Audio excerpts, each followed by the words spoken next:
शांति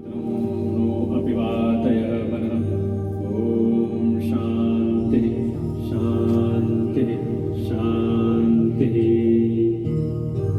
सर्वमंगलमांगल्ये शिवे सर्वार्थसाधिके शरण्ये त्र्यंबके गौरी नारायणी नमोस्तुते।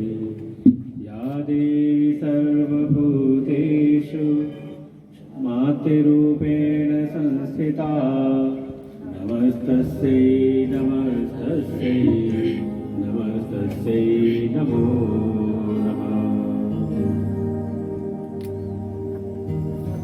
आदिशक्ति जगजननी माँ भगवती के चरणों में कोटि नमन। बड़ा ही सुंदर हम सबका सौभाग्य है जिनकी महिमा सारे जगत में विख्यात है। ऐसी हमारी माँ जगत जननी पराशक्ति माँ वैष्णवी हम सबके बीच में ही स्थापित हो रही है। और जैसे माँ की महिमा है वैसी महिमा है उनके भक्तों की भी, जिनका प्रयास जिनकी साधना का परिणाम है कि दिव्य स्थान यहाँ पर निर्मित हुआ। ऐसे हमारे जो कथाव्यास हैं अनिरुद्धाचार्य जी, उनको भी हृदय से नमन है। और भी जो भी यहाँ पर विद्वान आचार्यगण हैं उन सबको हृदय से नमन। और आप सभी माँ के भक्तों को हृदय से नमन है। माँ भगवती की महिमा अब क्या कहा जाए, बिल्कुल वैसे ही जैसे कोई बालक अपनी माँ की महिमा बताना चाहे, कितना बता सकता है। कुछ थोड़ा बहुत अपने प्रेम से भी दूसरी भाषा में कुछ कहे तो कुछ भी बोले तो माँ को प्रसन्नता ही होती है। लेकिन अगर कम शब्दों में अगर हम विचार करें माँ भगवती की महिमा के ऊपर, तो ये जो सारा हमें जगत दिखाई दे रहा है, इस जगत की उत्पत्ति, स्थिति और प्रलय, इन तीनों कार्यों की एकमात्र अधिष्ठात्र, एकमात्र कारण रूपा मां भगवती ही है। उनकी शक्ति को प्राप्त करके ही जो ब्रह्मा है का वो सृष्टि का सृजन करने लगते हैं। उन मां भगवती की शक्ति को प्राप्त करके ही जो विष्णु हैं वो सृष्टि का पालन करते हैं। और उन मां भगवती की शक्ति को प्राप्त करके ही जब आवश्यकता पड़ती है तो भगवान जो रुद्र हैं वो सृष्टि का संहार करते हैं। इसीलिए कभी मान लो समाज में अगर कोई ऐसा व्यक्ति हो, कोई कार्य कर रहा हो और कार्य करने में थोड़ा असमर्थ हो जाए, तो कोई ये नहीं कहता कि हाँ ये व्यक्ति विष्णु से हीन है, ये व्यक्ति रुद्र से हीन है। कभी सुना ऐसी बात? क्या कहते हैं? ये व्यक्ति शक्ति से हीन हो रहा है। वास्तव में जहां कहीं भी अगर कोई शक्ति प्रकट है, चाहे वो व्यक्त रूप में हो चाहे अव्यक्त रूप में हो, वो मां भगवती की ही उस रूप में विराजमान है।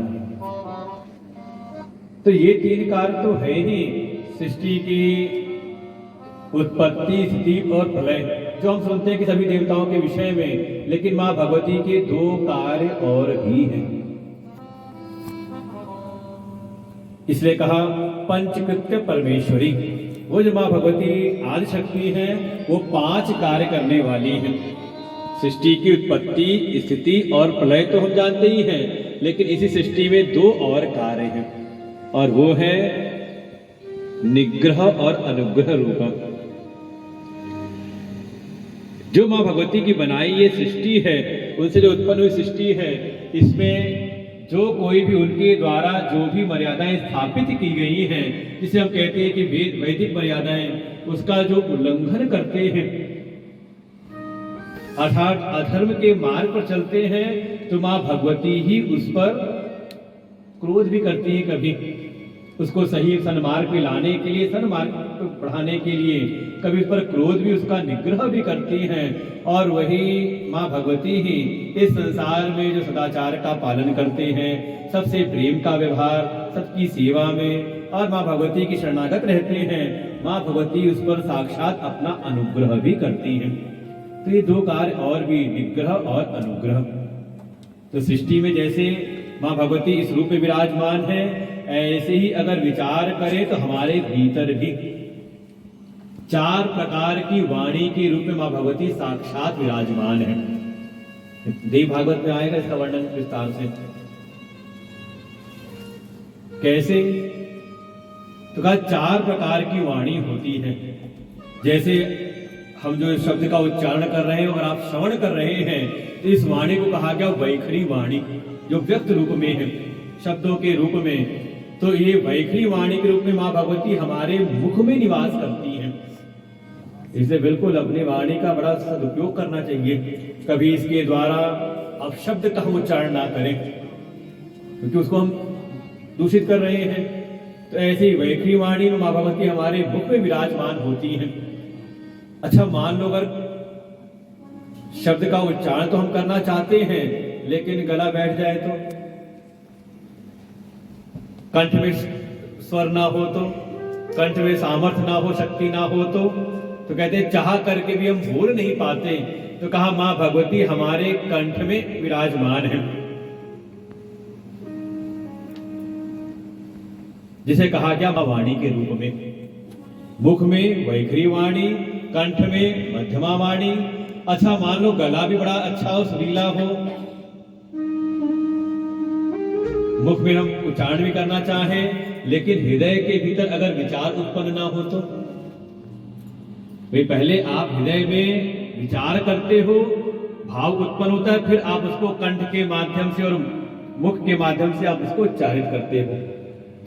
तो कहा हृदय के भीतर जो भाव रूप में विद्यमान है वो मां भगवती ही है, जिसे कहा गया पश्यन्ति। इसलिए तो थोड़ा देखभाल करके हमें वाणी का उच्चारण करना चाहिए, आवेश में नहीं, बल्कि हृदय के भाव से विचार करके मां भगवती का ध्यान करते हुए जब आप वाणी बोलते हो तो आपकी जगत में आपकी प्रतिष्ठा होने लगती है, महिमा उत्पन्न हो जाती है। और फिर वही मां भगवती, ये जो भी हम वाणी बोल रहे हैं तो में जो स्वर है वो उठता है आपकी नाभि से।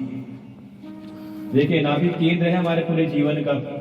चाहे गर्भ में रहे हो तो पालन होता है नाभि से ही। ऐसे ही जैसे भी आचार्य लोग आपसे ओम का नाद करवा रहे थे, कभी ध्यान दे तो स्वर उठता है नाभि से ही। आप जब पाठ करते हो कभी तो ध्यान दे तो नाभि बार बार भीतर होती है, जोर पर स्वर उठता है नाभि से ही, सामर्थ्य जो हमारी है। तो वहां नाभि में मां भगवती परा रूप में विराजमान है।